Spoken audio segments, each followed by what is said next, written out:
tadi kan banyak banget tuh Mas kasus-kasusnya, ada bisa terkait terorisme, KDRT, Iya, kemudian juga kekerasan orang yang seksual ya. kekerasan seksual, orang yang dinilai berbahaya bagi negara. Kalau Mas Nail bisa pilih satu kasus Mas yang Satu paling kasus berkesan. sampai sempat membakar dirinya gitu loh, gara-gara frustrasi Wah, menghadapi tekanan hidupnya. Saya ingat tuh pada saat itu dia lagi cerita tentang pengalamannya itu sampai dia membuka bagian bajunya, dia menunjukin perutnya, bagaimana ada kayak semacam marks gitu ya, bekas tanda di dalam perutnya, dia pernah melakukan hal tersebut. Bang Nael, ini anak seperti ini, anaknya diapain nih, bagusnya diapain nih gitu ya, kita penjara, kita hukum, kita apa nih, atau kemudian iya. pelaku, katakanlah pelaku pedofil misalnya, pelaku incest, orang ini diapain nih? Singkatnya adalah, keputusannya adalah vonis pidana hukuman mati. Nah, di situ salah satu, Apa terus nggak saya panas dikasih, dingin ya Mas? iya kan, waduh gitu ya. Dan salah satu amar putusannya, dia mendasarkan kepada hasil pemeriksaan psikologi, disebut juga nama saya yang dilakukan oleh.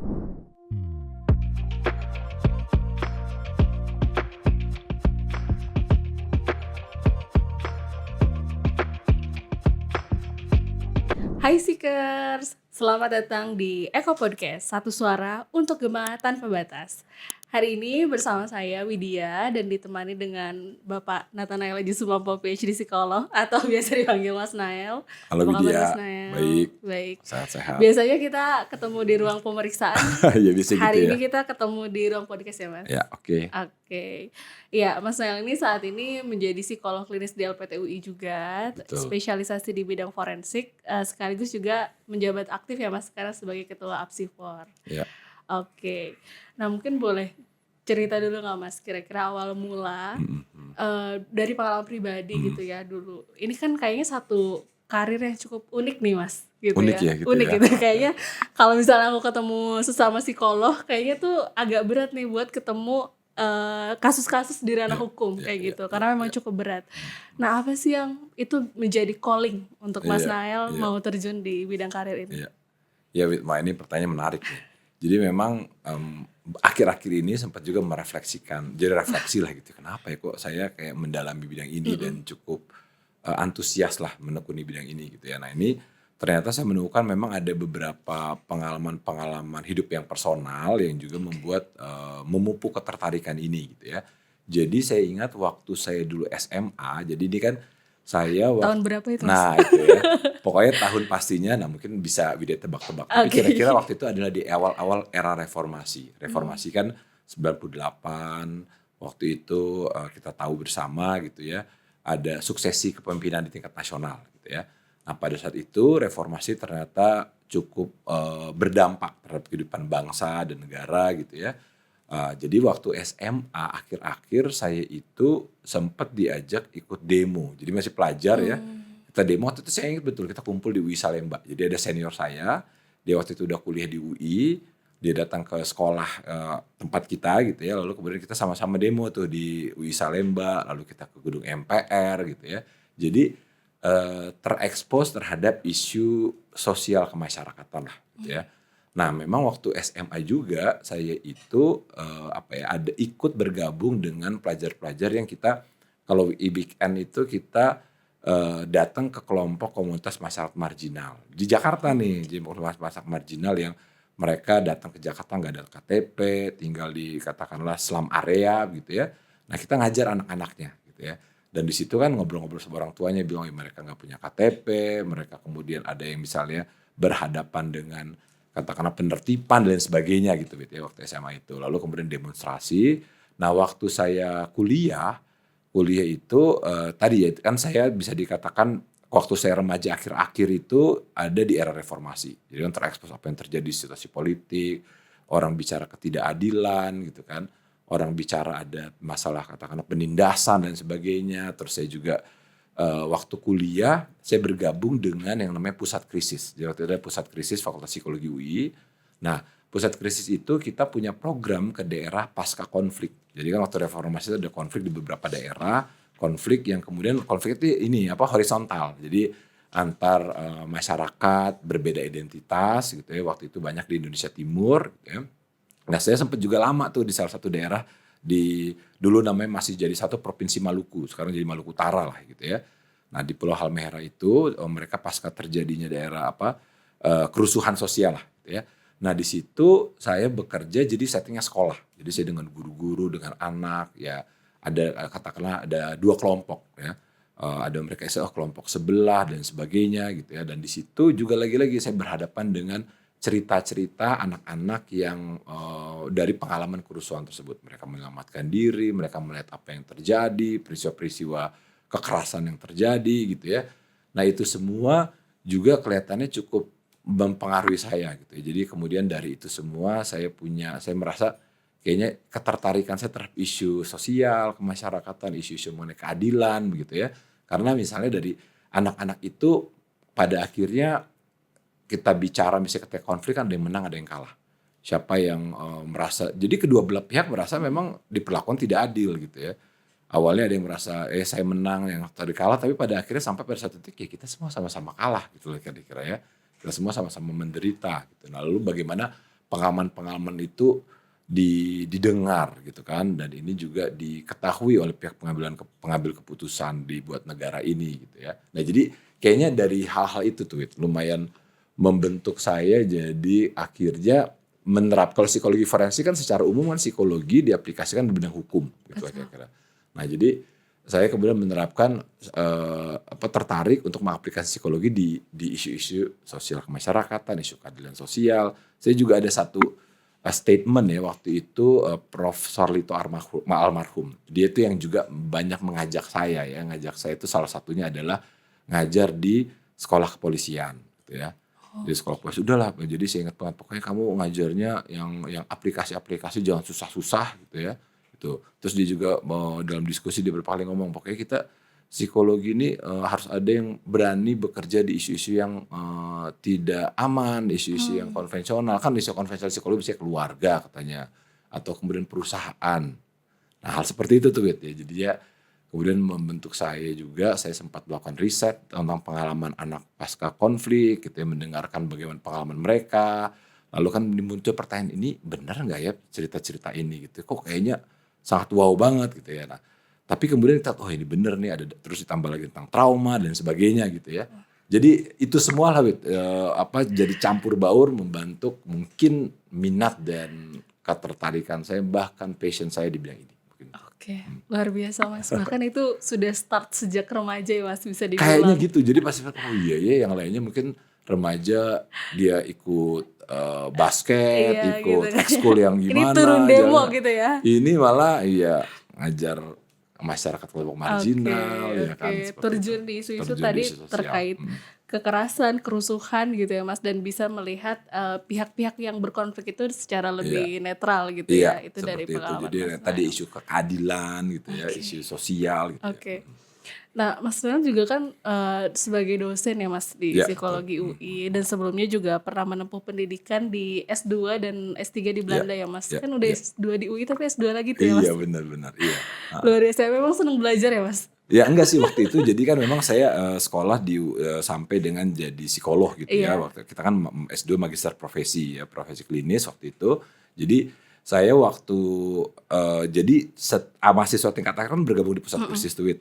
Nah dari situ nggak pernah kerja di luar, selalu di fakultas. Jadi habis di pusat krisis, lalu saya jadi stafnya pusat krisis, jadi lulus S1, jadi stafnya pusat krisis. Dari situ juga jadi asisten dosen, ya kan. Selama beberapa tahun waktu itu saya ikut di bagian psikologi sosial sebenarnya. Nah lalu kan kemudian untuk jadi dosen harus S2. Jadi saya ikut S2, nah saya mau jadi psikolog, jadi ambil magister profesi. Selesai 2007, pengangkatan dosen tetap UI 2008. Nah dari situ lah ini juga tuh. Waktu kuliah profesi dan waktu saya jadi dosen, fakultas tuh sering beberapa kali dirujuk, diminta tolong oleh pihak kepolisian, nanganin kasus-kasus. Waktu itu kan 2004 kita punya undang-undang PKDRT, penanggulangan kekerasan dalam rumah tangga. Nah di undang-undang itu ada definisi kekerasan dalam rumah tangga itu yang namanya kekerasan psikis. Nah, lalu kemudian kita bicara pembuktiannya bagaimana. Nah itu jadi itu juga waktu saya kuliah profesi, salah satu tempat institusi kita praktek waktu itu, bahkan pertama tuh di angkatan saya pertama kedua lah gitu ya, itu di Polres Depok. Jadi kita ditaruh di Polres Depok di unit perempuan dan anak ya, kita nanganin membantu polisi gitu ya dengan melakukan asesmen psikologis terhadap subjeknya yang beracara gitu ya, berhadapan dengan hukum, baik dia sebagai tersangka atau waktu itu jadi saksi atau jadi saksi korban yang melapor gitu lah kira-kira. Gitu. Nah jadi dari situ kemudian saya menekuni karena waktu itu psikolog cowok juga terbatas ya, artinya kadang-kala Betul. apa kalau udahlah yang kayak gini kamu aja gitu ya, seperti itu. Jadi saya merasa dicemplungin juga sih sebenarnya awalnya gitu ya. Kejebur ya pas. Kecebur juga, tapi waktu di dalam waduh ini nih ternyata banyak topik-topiknya nih, banyak isu-isu yang menarik dan perlu dipelajari, saya juga masih terbatas gitu ya. Sehingga dari situ saya mulai terekspos dengan kayak apa ya, artikel-artikel atau reference-reference terkait dengan psikologi dalam bidang hukum, psikologi forensik gitu ya. Nah, baru setelah itu kemudian tadi mendapatkan beberapa kali rujukan kasus gitu ya. Sampai satu titik nih kayaknya saya harus dalami bidang ini deh karena masih rada gelap gitu ya. Jadi saya mulai malah mengawali dengan nggak tahu nih gitu ya. Saya masih perspektif klinis banget gitu lah kira-kira ya, karena saya backgroundnya kan profesi klinis. Nah, baru dari situ saya ngomong waktu sama dekan, waktu itu kan saya udah S2 nih, ya kan. Tapi kan kalau buat dosen harus S3. Nah, S2 lagi nggak mungkin. Ya udah saya bilang aja sama dekan nih ada kesempatan beasiswa dari Belanda dan dia buat mid career profesional gitu ya. Saya kan waktu itu udah kerja kurang lebih 7 tahun lah, 6-7 tahun. Nah, dari dosen ada beasiswa dari Stunet namanya, itu untuk yang mid career profesional. Lalu kemudian saya bilang sama dekan waktu itu, Bu Tia, saya kayaknya mau ngambil ini nih karena saya melihat hukum kita kan adopsi atau kemudian pengembangan dari hukum Belanda. Jadi saya pengen belajar kebetulan ada jurusannya psikologi hukum, psychology and law waktu itu namanya S2. Jadi saya ikutlah di situ. Terus saya bilang kan kamu udah ya, tapi ya ini buat bridging lah buat S3 karena dulu tuh nyari promotor susah gitu ya. Jadi saya ke situ di akhir S2 ya bilang sama promotornya saya mau S3 lagi kira-kira gimana. Oh ya oke ya udah jadi akhirnya singkat kata berangkat di sekolah lagi. Oke, nah setelah 6 sampai 7 tahun pengalaman kerja, kemudian sekolah lagi juga Ya. dengan kurun waktu kurang lebih sama ya Mas, 6 sampai 7 tahun juga Iya. gitu ya. Oke, nah kira-kira ada 6 perbedaan tahun. nggak Mas psikologi forensik di luar negeri dengan di Indonesia gitu? Iya, Tantangan iya. mengembangkannya seperti apa? Karena waktu itu sempat cek juga Mas Nael mengembangkan teknik wawancara investigasi Oh, untuk oke. Iya, anak iya, juga iya, ya iya. Mas Ya waktu itu itu. topik disertasi saya gitu ya. Oke. Memang kalau kita lihat psikologi forensik, saya masih bisa katakan sesuatu yang masih relatif baru di Indonesia gitu ya. Buktinya kan kita nggak punya pendidikan formalnya psikologi forensik ya. Lalu kemudian pelibatannya pun juga belum sifatnya apa ya, secara nasional meluas gitu ya. Seperti itu artinya, namun sekarang mulai dikenal gitu kan dan mulai dirasakan kontribusinya gitu ya, sehingga di beberapa kasus pelibatan psikologi forensik diharapkan gitu ya. Namun kalau dia tanya bedanya sama di luar negeri gitu ya. Jadi memang kalau kita lihat riset-riset terkait dengan psikologi aplikasi dalam konteks hukum itu memang berkembang di luar negeri gitu ya. Kita sebut saja misalnya di Amerika, di Inggris, di Eropa seperti Eropa Barat seperti di Jerman dan di Belanda gitu ya. Nah, kenapa demikian? Karena kalau analisis saya mereka sangat concern tentang yang namanya keadilan. Sangat concern tentang namanya access to justice gitu ya. Mereka sangat menekankan tentang bagaimana fair treatment gitu kan. Fair trial, fair treatment, lalu pemenuhan hak dari para saksi korban termasuk juga tersangkanya gitu ya. Nah, jadi dan kemudian jadi banyak riset-riset yang dilakukan dalam konteks itu gitu. Jadi ini kan kita bisa dikatakan riset tingkah laku dalam suatu proses acara hukum gitu. Itu cukup banyak publikasinya. Di Indonesia sendiri kalau kita lihat Asosiasi Psikologi Forensik itu baru berdiri tahun 2007, Mbak Widya ya. Tahun 2007. Tapi sebenarnya kalau saya dengar dari katakanlah guru-guru kita gitu ya, sebenarnya pelibatan psikologi untuk dalam konteks hukum itu yang dapat didokumentasikan adalah ketika sekelompok tim psikolog itu melakukan assessment terhadap orang-orang warga negara yang diidentifikasi mereka terafiliasi dengan organisasi politik terlarang waktu itu gitu ya. Jadi kurang lebih tahun 65-an segala macam ya. Nah, jadi ada assessment untuk menilai sejauh mana dia dalam tanda petik berbahaya gitu buat negara gitu ya. Sehingga kemudian dia diberikan status sebagai tahanan politik, dia ditempatkan di satu pulau gitu ya. Seperti itu. Nusa Kambangan itu Pulau Mas. Buru gitu ya. Oh iya. Jadi pokoknya tempat untuk ekstapol gitu ya. Oke. Yang saya dengar itu juga dilibatkan tuh psikolog untuk melakukan assessment itu gitu ya. Nah, jadi psikologi forensik seperti itu, dalam arti ketika kita melakukan layanan psikologi, assessment dan intervensi ya, dan juga konsultasi dalam proses acara hukum yang berlangsung gitu ya, dalam rangka kemudian kita memberikan semacam insight buat dalam hal ini kalau misalnya acara pidana kan hakim gitu ya, hakim nanti memutuskan yang seadil-adilnya, memutuskan secara tepat lah gitu ya. Nah, di mana dia juga mempertimbangkan aspek psikologisnya. Jadi di luar negeri itu memang sudah sangat maju. Nah, di Indonesia sekarang sebenarnya udah tadi deh ya, 2007 inisiatif dari yang saya tahu tuh beberapa psikolog yang bekerja di kepolisian dan juga akademisi di kampus yang melakukan riset di bidang psikologi dalam konteks hukum. Nah, mereka kemudian menginisiasi si Apsifor itu. Tapi mungkin satu hal saya juga mau cerita di kalangan internasional misalnya, kalau Widya tahu dalam upaya penegakan hukum itu kan pasti APH itu kan dia bertemu sama orang-orang gitu ya. Jadi dia berhadapan langsung tuh dengan psikologinya orang gitu ya. Salah satunya adalah yang paling challenging adalah kan bekerja dengan orang yang diduga punya motif atau dia dianggap sebagai tersangka gitu kan. Karena kan itu nggak mudah, artinya mereka dia punya informasi, dia tahu sesuatu atau bahkan dia melakukan sesuatu, tapi kan cenderung dia hold dong, nggak dia kasih tahu karena di kepala dia wah ini ada konsekuensi nih kalau saya kasih tahu semua, saya terus terang segala macam. Nah, jadi pendekatan dalam misalnya bekerja dengan pihak-pihak itu, subjek pemeriksaan itu, satu sel katakan tersangka, dulu kan ada pendekatannya interogasi. Ya. Dalam interogasi itu kita ngejar pengakuan, jadi supaya dia ngaku gitu ya. Nah, seringkali kemudian dalam menuju hal tersebut ada strategi-strategi yang ternyata tidak sesuai dengan penghormatan terhadap hak asasi manusia gitu kan. Nah, ini bocor misalnya ketika bagaimana Amerika itu memperlakukan tahanan-tahanan yang diduga pasca 9/11 gitu ya, yang diduga dia terafiliasi dengan terorisme. Mereka itu kan ditahan di suatu pulau di penjara yang namanya Guantanamo gitu ya. Nah, di situ kemudian ternyata ada dokumen leak bocor, ada torture tuh terhadap yang orang-orang diduga sebagai terlibat jaringan terorisme gitu ya. Nah, ini kan sesuatu hal yang mengagetkan dunia, wah nggak bisa begitu dong gitu kan. Tom, apakah kita kan harus ada asas presumption of innocence gitu kan. Tapi kok udah ditorture seperti itu. Nah, di Amerika sendiri pada saat itu kemudian psikolog-psikolognya loh. Jadi bukan lawyer-lawyer, bukan orang hukum, tapi psikolog-psikolog seperti misalnya Elizabeth Loftus, Saul Kassin, mereka kemudian mereformasi praktek penegakan hukum. Jadi dari yang interogasi, lalu mereka menekankan ini kan dalam proses interaksi mendapat keterangan, psikologinya si orang itu diperhatikan, sehingga kemudian mereka mempopulerkan term wawancara investigatif. Nah, wawancara investigatif itulah yang kemudian itu kan berkembang salah satunya kepada ketika kita bekerja dengan saksi korban anak, gimana nih kita kan dia paling tahu sebenarnya bagaimana gitu ya. Akhirnya itu salah satu topik riset saya sih tentang wawancara investigasi pada anak. Gitu, Wit. Oke, itu sangat menarik Mas. Tadi ada istilah fair treatment gitu ya. Bahkan untuk yang diduga pelaku pun kita berupaya untuk tetap adil gitu ya dan menjunjung hak asasi manusia.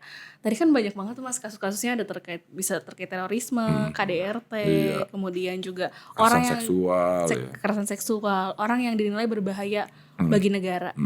Kalau Mas Nail bisa pilih satu kasus Mas yang paling berkesan dari sepanjang perjalanan karir Mas Nail, mungkin udah 20 tahun lebih ya Mas? Enggak, saya jadi psikolog itu kan 2007. Oh, 2007. Sekarang udah mau 18 tahun ya.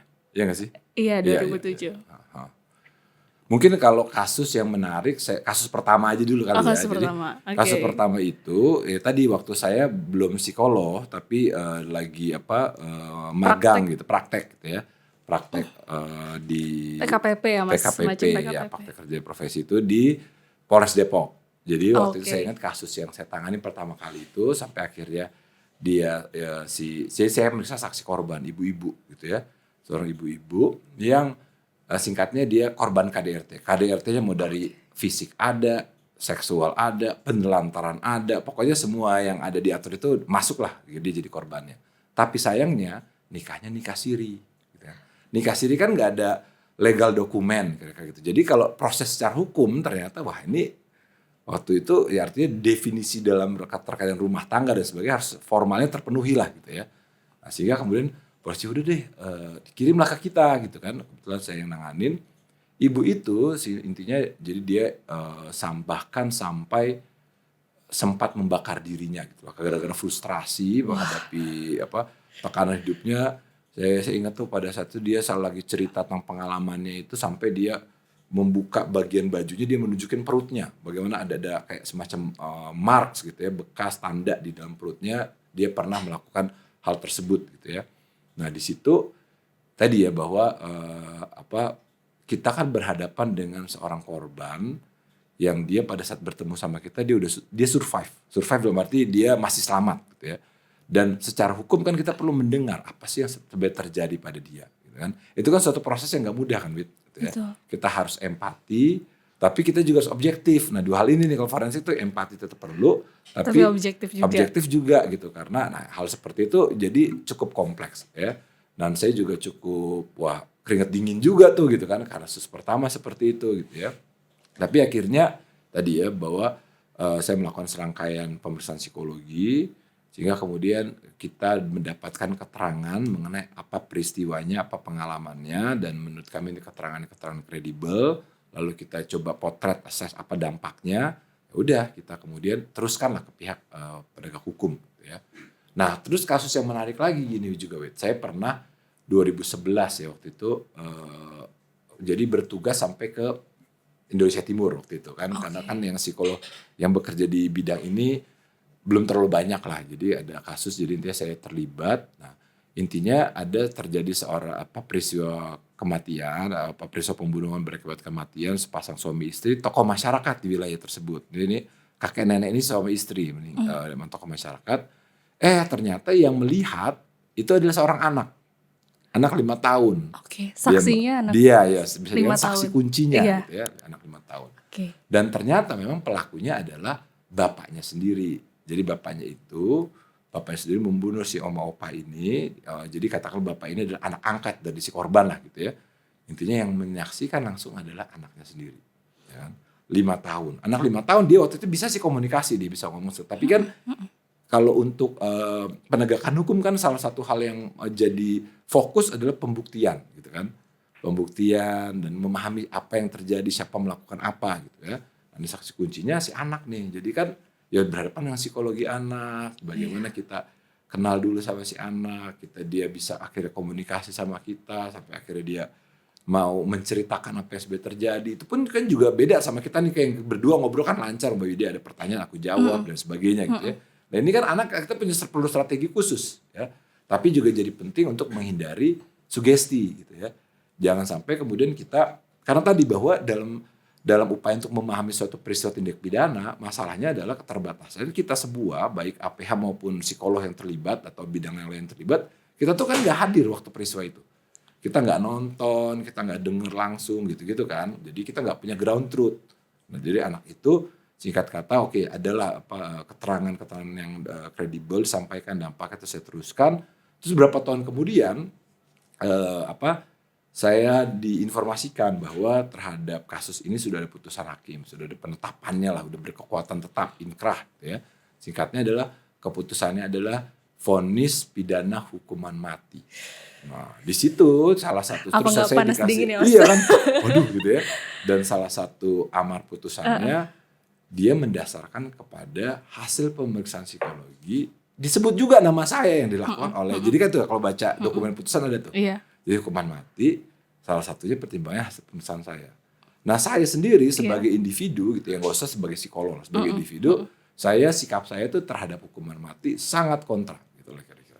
Karena saya masih berpikir bahwa ketika orang melakukan bahkan tidak pidana, dia sejatinya bisa berubah, bisa diintervensi, bisa direhabilitasi kira-kira gitu.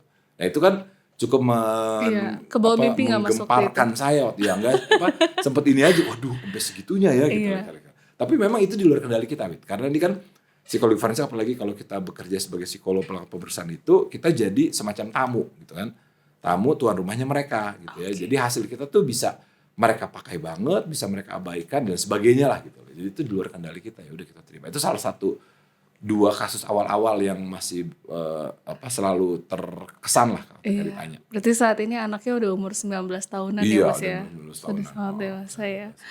Oke, nah, di salah satu pelatihan psikologi forensik aku Heeh. pernah dengar Mas Nel dan tim bilang bahwa sebetulnya klien utama dari seorang psikolog forensik itu bukan orang per orang, tapi Iya, sistem hukum itu sendiri. iya, iya, Nah, institusi hukum sebetulnya itu. secara spesifik bagaimana sih Mas peran dan proses kerja psikolog forensik ini di sistem Iya. hukum itu? Jadi gini, maksudnya psikologi forensik kan secara umum didefinisikan psikologi yang diaplikasikan dalam bidang hukum, terutama penegakan hukum, gitu ya.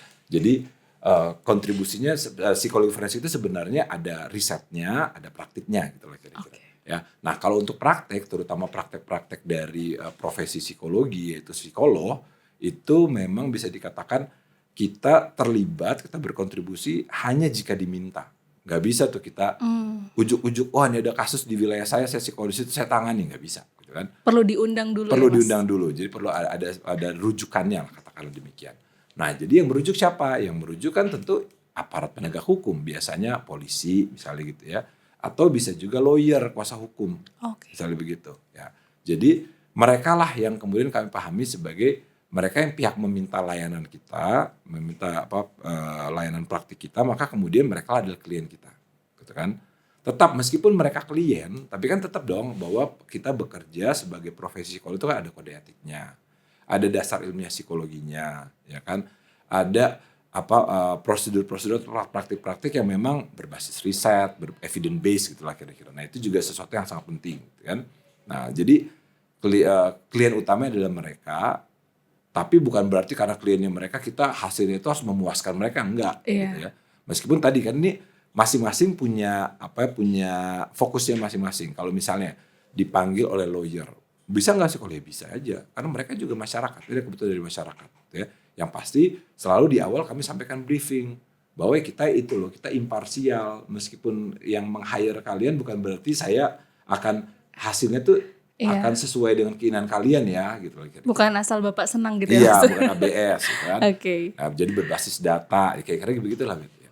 Oke. Nah, tadi kan berarti dalam praktiknya memang sering berkolaborasi dengan berbagai pihak ya, Oh Mas? iya pasti. Dengan berbagai profesi, baik polisi, lawyer, mungkin penyidik dan lain-lain. Bagaimana cara menjaga objektivitas ini, Mas, di tengah kolaborasi dengan berbagai Iya, iya, iya. pihak ini dan masing-masing mungkin punya kepentingan juga ya, Iya Mas? pasti, iya, iya. Nah itu, kalau saya sih memahami bahwa pertama kita harus menyadari dulu tentang kaitannya dengan kompetensi kita, bahwa saya bekerja ini kan bukan hanya, apalagi dalam tim yang multi profesi gitu ya, kolaborasi interprofesi. Artinya saya di sini bukan hanya saya sebagai Nael, tapi saya juga sebagai psikolog gitu ya. Jadi dalam kerja kolaborasi itu kan ya di belakang saya ini ada kolega, ada profesi yang harus kita jaga gitu kan, keluhurannya kurang lebih seperti itu ya. Jadi kalau saya sih dalam bekerja kolaborasi tersebut tentu menyadari bahwa kita kan masing-masing punya fokusnya ya.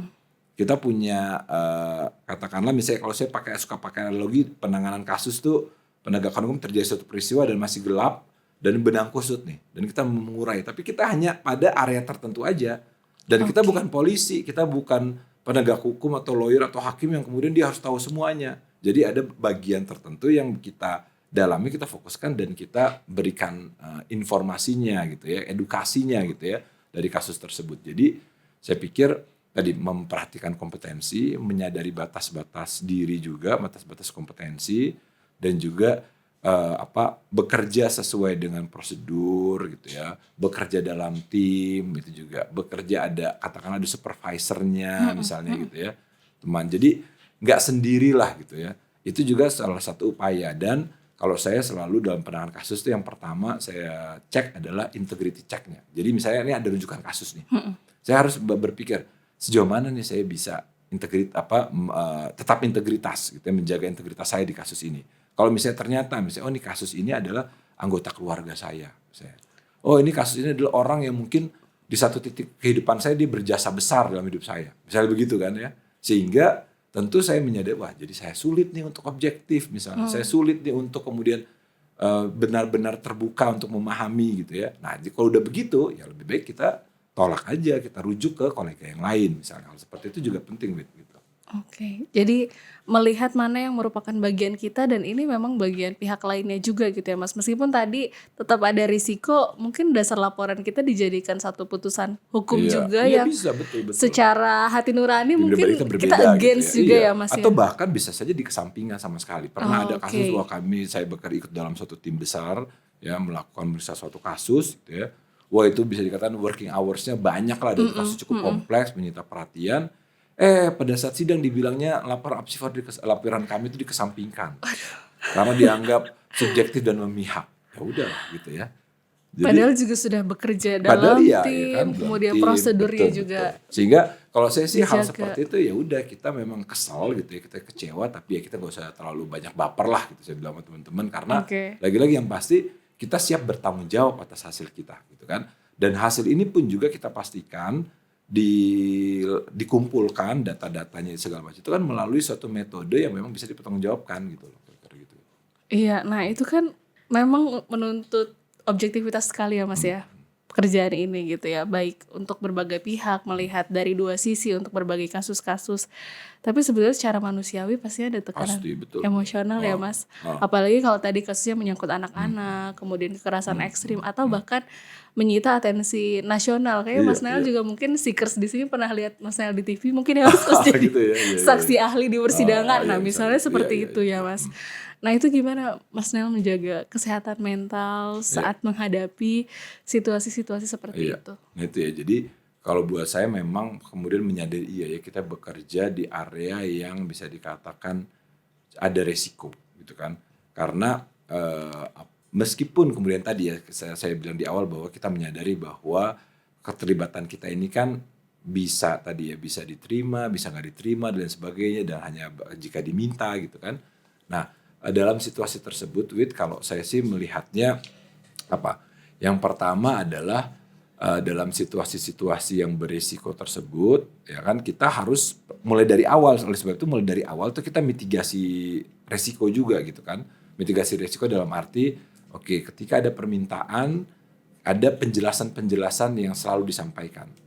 Kita imparsial, kita berbasis data, ya Anda suka tidak suka hasil pokoknya kita berbasis apa yang kita temukan lah gitu ya itu lalu kemudian mitigasi risiko dengan bekerja dalam tim tadi gitu ya lalu kemudian ada misalnya oke kita tahu bahwa ini ketika mulai bekerja kami pun membiasakan saya dan tim menandatangani fakta integritas gitu kan sehingga untuk tidak menyampaikan informasi-informasi mengenai kasus yang sedang kita tangani gitu ya lalu kemudian kita pun juga pasti kan ada pengaruh misalnya dari pihak yang minta dia ada informasi dari masyarakat atau dari pihak lain juga ada informasi udah kita gelar aja semuanya ya kita bekerja dengan satu metode untuk sampai pada hal tersebut dan tentu sebenarnya ya betul kita menjaga objektivitas tetapi pasti saya yakin ada subjektivitas juga bekerja gitu Mhm, ya kan betul. tapi terhadap data-data kan kita kemudian dengan katakanlah paradigma kita, framework kita menganalisis data ini sehingga ada satu simpulan tertentu,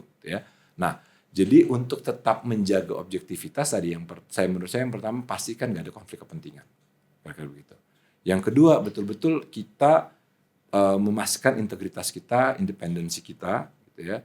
Nah, lalu kemudian memang kita perlu yang ketiga juga kadang-kala di beberapa titik kan kita harus menyampaikan ke publik, gitu ya.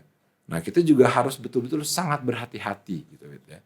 Berhati-hati sehingga jangan sampai kemudian ada pihak-pihak yang kemudian niat baik tapi menjadi lebih tersakiti dan jadi hal seperti itulah banyak dipertimbangkan.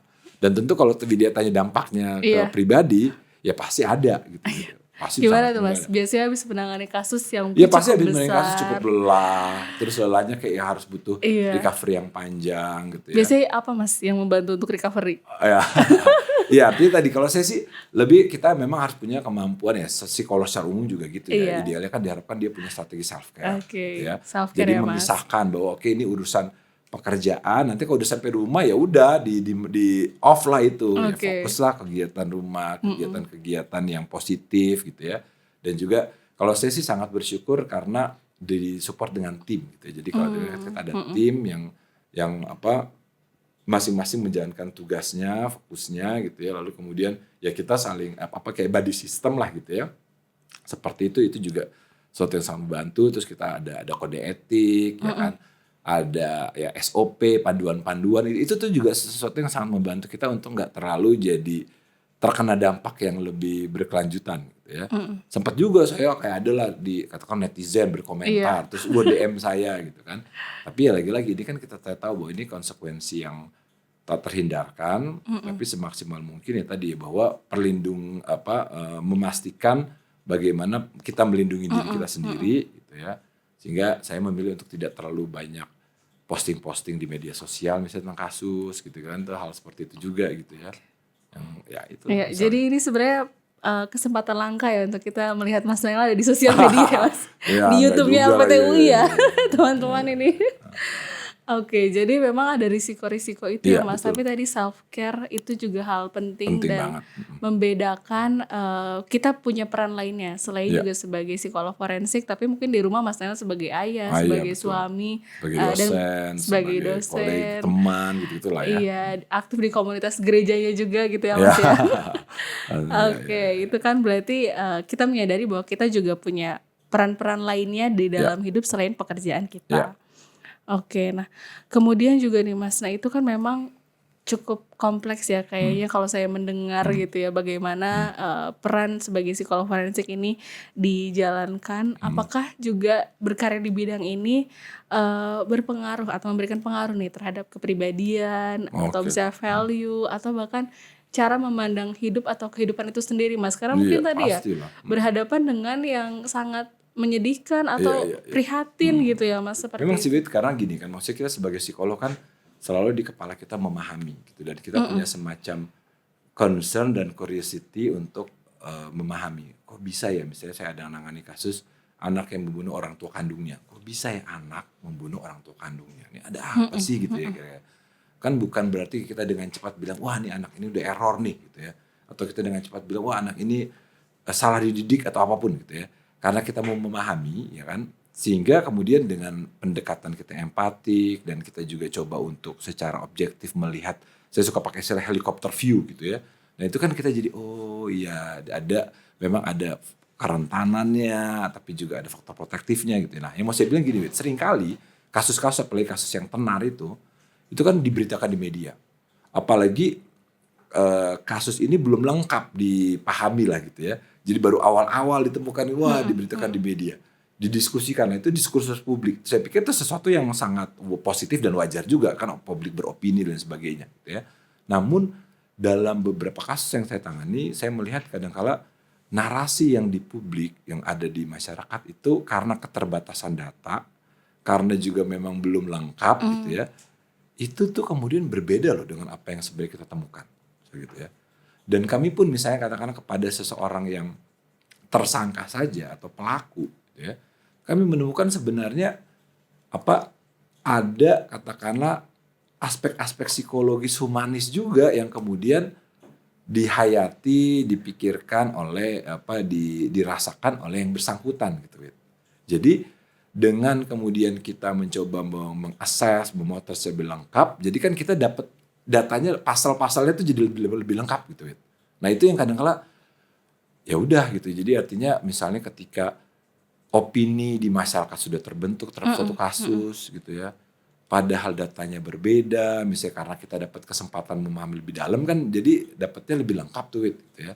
Nah itu tuh yang seringkali Iya. kemudian jadi menurut saya kita sebagai psikolog ya bisa berkontribusi dalam hal seperti itu gitu, untuk memahami apa yang mungkin at the first sight, pandangan pertama belum muncul gitu kan. Nah tadi pertanyaan Widya tentang apa tuh yang di isu ini? Kemudian mempengaruhi value Oh, atau mempengaruhi misalnya value cara gitu. memandang Iya, iya, cara pandang hidup-kehidupan hidup. juga Iya Mas. sih, saya pikir tentu demikian gitu. Jadi menurut saya ya memang kan secara umum kita kan sebagai psikolog dididik untuk kita tidak terlalu cepat judgement gitu ya. Non judgmental, terus empatik. Nah, saya pikir juga demikian gitu ya, karena seringkali bahkan pelaku-pelaku yang tadi anak bunuh orang tuanya gitu ya. Itu kan selalu dengan cepat respons pertama kita, wah ini anak, Kok bisa ya kok gitu? bisa nih anak kacau nih katakanlah gitu ya. Tapi ternyata kita ya tadi ya untuk setelah asesmen psikologis kita, oh iya ini ada katakanlah aspek-aspek psikologisnya juga yang khas pada anak ini gitu kan. Sehingga kemudian saya selalu menekankan misalnya ke dalam, kan banyak juga kolega-kolega, aduh kalau suka bingung kalau meriksa tersangka gitu ya, periksa pelaku gimana gitu Iya. ya, karena udah bawaannya kesel ya, wajar itu kan, kita kesel kok dia bisa sih begitu gitu ya.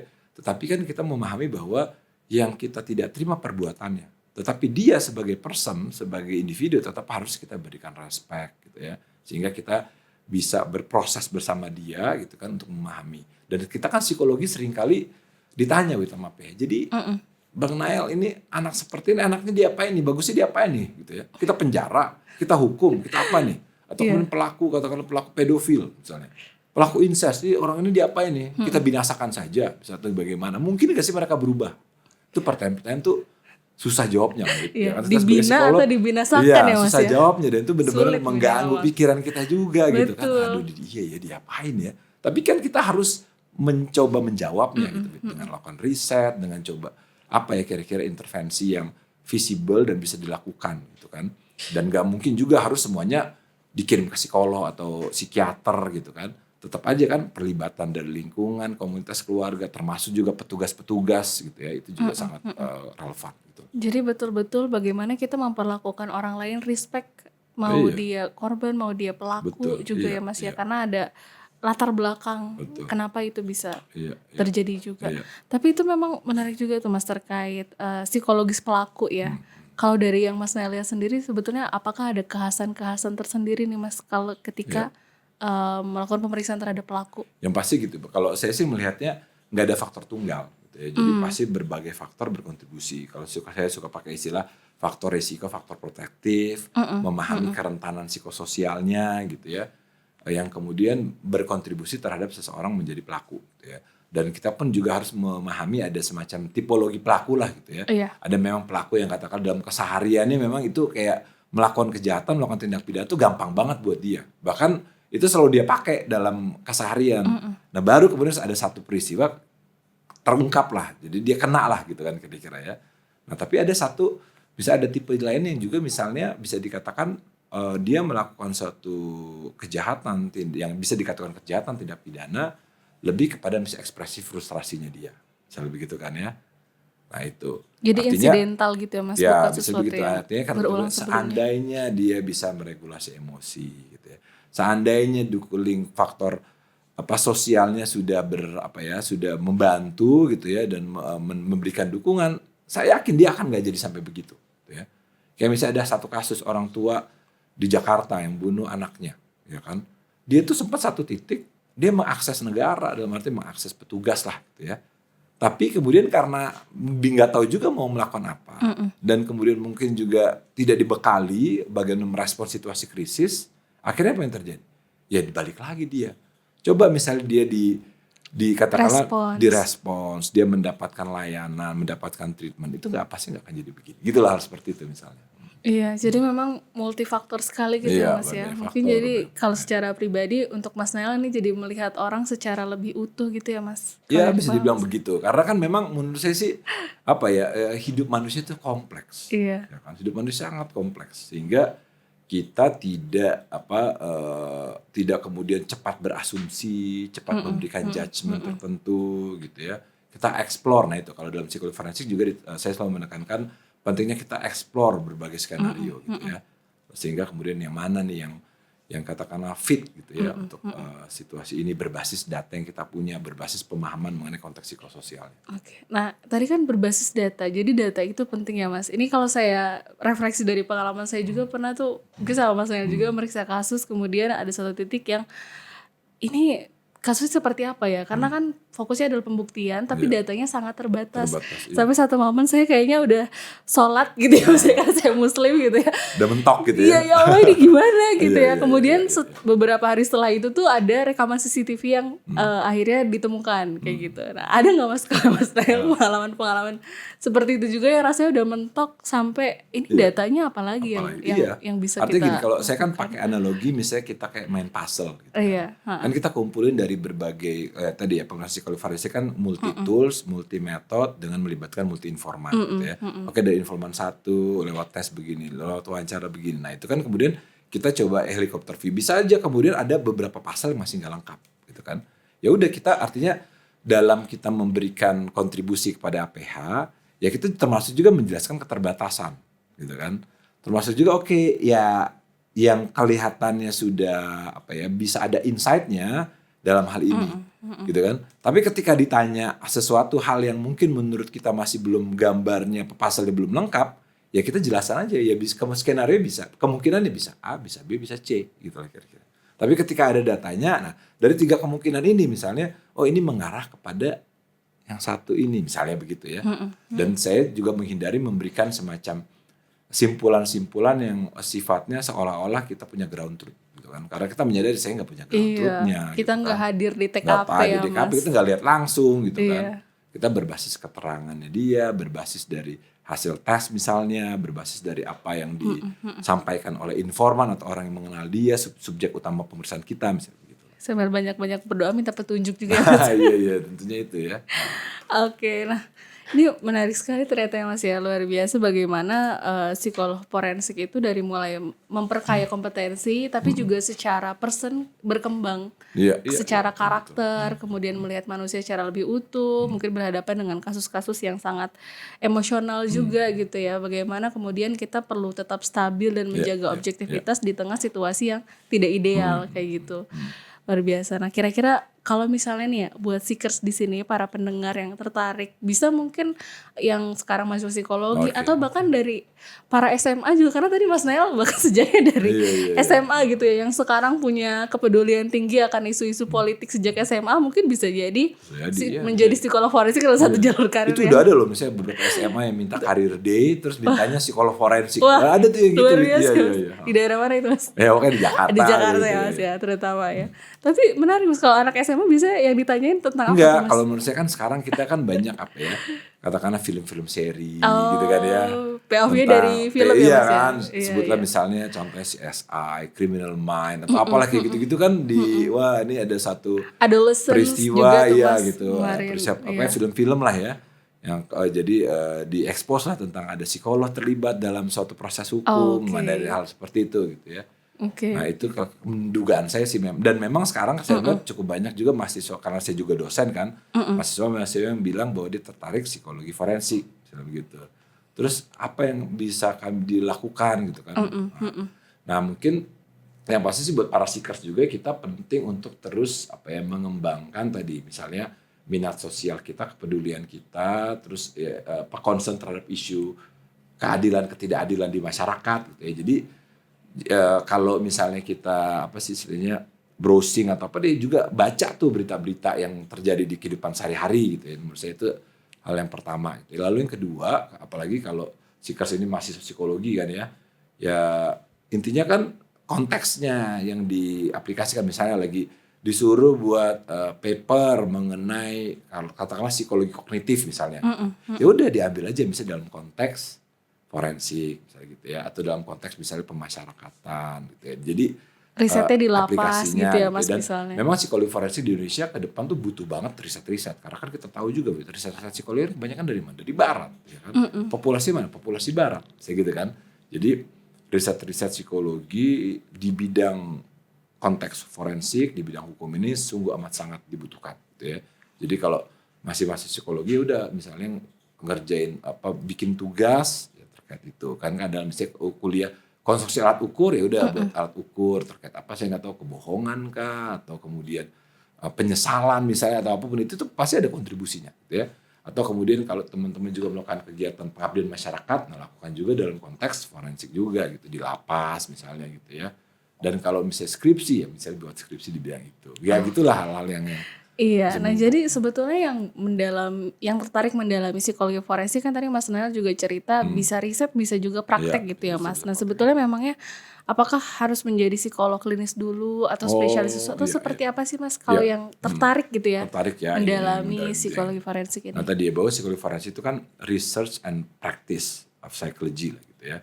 Nah kalau saya sih melihatnya bahwa psikologi forensik tuh harus klinis dulu itu juga nggak tepat, bahwa memang saat ini kaitannya dengan pertanyaan-pertanyaan rujukannya itu membutuhkan kompetensi psikolog yang punya katakanlah pemahaman mengenai assessment dan intervensi dalam setting atau dalam konteks terkait dengan kesehatan mental gitu ya, isu-isu klinis kesehatan itu saat ini mungkin lebih mengemuka.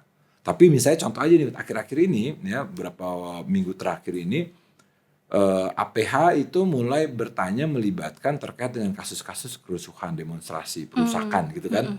Nah itu kan sebenarnya yang lebih core adalah psikologi sosial tuh. Tapi dalam konteks ya katakanlah psikologi sosial forensik misalnya. Kita dengar ada kasus bullying, itu kan psikologi pendidikan juga relevan di situ. Kasus-kasus pelanggaran RWP di tempat kerja, nah itu kan psikologi industri juga. Respectful workplace ya. Iya, respectful workplace. Nah jadi menurut saya sih yang pasti mungkin teman-teman explore aja minat dan bidang psikologi, lalu kemudian dari situ ya coba lihat kaitannya gitu ya dalam konteks terkait dengan hukum forensik itu bagaimana. Ya. Nah di Indonesia sendiri memang belum ada pendidikan formalnya, ya kan belum ada pendidikan formalnya. Jadi kalau pengen pendidikan formalnya saat ini ya ada di luar negeri. Jadi di UI ada rencana nggak Mas? Nah, tapi ya itu ya artinya di Indonesia sendiri kemudian ada kita sudah mulai diskusi kan kita tahu nih undang-undang PLP ini kan udah ada nih undang pendidikan layanan psikologi itu kan udah ada bahwa diatur ada 2 jalur pendidikan psikologi di jalur akademik yang S1, S2, S3 yang dikembangkan lebih sainsnya sama jalur profesi yang dikembangkan lebih ke praktiknya lah gitu ya di profesi umum spesialis sama subspesialis. Nah sudah ada diskusi bagaimana nih psikologi forensik ada nggak pendidikan profesinya bagaimana dengan pendidikan sainsnya jalur akademiknya. Nah itu menurut saya di kedua jalur itu relevan ada gitu ya. Ya doain aja mungkin ke depan ada misalnya S2 Sains, katakanlah sains psikologi, tapi kekhususannya psikologi forensik misalnya begitu.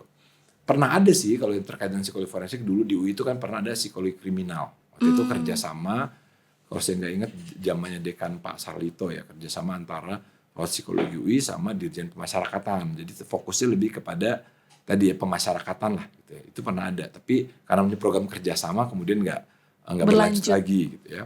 Nah tapi wacananya itu sudah apakah akademik bisa nggak sih kita buat sains psikologi kekhususannya terkait dengan psikologi forensik psikologi hukum lalu untuk yang jalur profesi apakah mungkin nanti ada psikolog subspesialis forensik misalnya tapi spesialis klinis dulu atau apa. Nah ini sudah dimulai pembicaraannya tapi belum belum secara formal ditetapkan lah gitu ya karena kita kan juga harus kalau profesi ini harus clear ada tempat kerjanya ada SOP-nya kode etiknya dan sebagainya jadi masih banyak PR. Iya. Jadi artinya saya masih mengundang lah ke teman-teman terutama kalangan psikologi yang tertarik ayo gitu kita bergabung. Iya sebetulnya jadinya bisa siapa saja gitu ya Mas tidak terbatas pada psikolog klinis bahkan tadi mungkin sekarang di psikolog PIO industri organisasi tadi ada kasus-kasus terkait respectful workplace harassment di tempat kerja kemudian juga fraud. Nah itu tentunya perlu gitu ya sudut pandang dari psikologi forensik juga atau di sekolah gitu ya.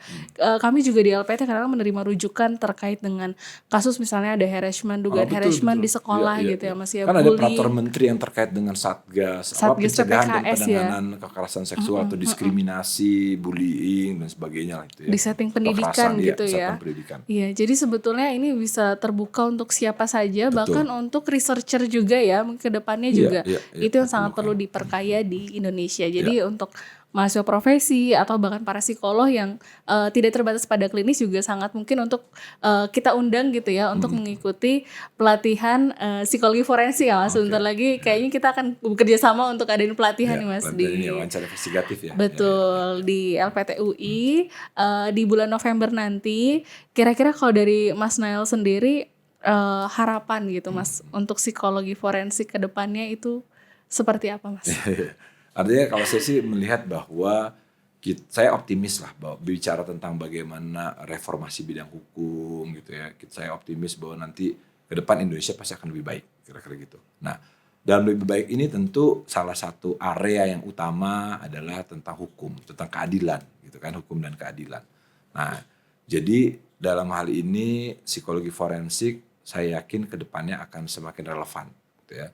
Akan semakin diperlukan. Ya, sehingga kemudian saya berharap tentu kita bersama-sama mengembangkan ilmu psikologi ini gitu ya subdisiplin psikologi ini dengan dalam bidang kita masing-masing gitu ya penelitian kita tetap harus butuh banyak penelitian praktik-praktik tetap dilakukan sambil kemudian mengembangkan diri menyadari kompetensi dan terus misalnya memperlengkapi diri gitu ya, sampai kemudian di Apsifor juga ada tuh sertifikasi kompetensi gitu ya, terkait dengan kompetensi psikologi forensik gitu ya.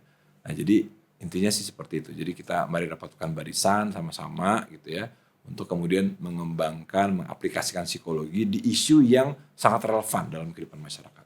Saya pikir itu. Oke, jadi kami juga mengundang gitu ya para seekers untuk ikut serta bagaimana kita mendalami psikologi forensik, bukan hanya sebagai kompetensi kerja tapi juga upaya untuk tadi fair treatment gitu ya Mas, menegakkan keadilan gitu ya di Indonesia ini gitu ya. Mungkin itu bicara besarnya gitu ya. Betul. Dan nanti di bulan depan LPTUI akan bekerja sama dengan Apsifor berkolaborasi untuk mengadakan pelatihan proses pemeriksaan psikologi forensik bagi korban, saksi atau pelaku, dan juga sampai proses wawancara dan penulisan laporan. Jadi untuk seekers yang tertarik bisa kepoin di sosmed LPTUI. Terima kasih banyak Mas Nael. Sama-sama Widya. Untuk sesi hari ini kayaknya bukan cuma seekers saja, tapi ini refleksi buatku pribadi ya sebagai psikolog klinis DO. Saya juga kecebur gitu ya, dijeburin Mas Nael sebenarnya. Untuk bagaimana kemudian belajar dari pengalamannya Mas Nael yang sudah jauh lebih dulu. Kita terus belajar sama-sama lah. Sama-sama terus belajar ya Mas. Oke, kalau gitu terima kasih banyak seekers di sini. Terima kasih banyak untuk Mas Nael. Sama-sama. Sampai jumpa di podcast berikutnya gitu ya. Saksikan juga series lainnya, Eko Podcast series lainnya dengan tema-tema yang lebih menarik. Aku Widya pamit undur diri. Terima kasih banyak. Selamat menikmati aktivitas.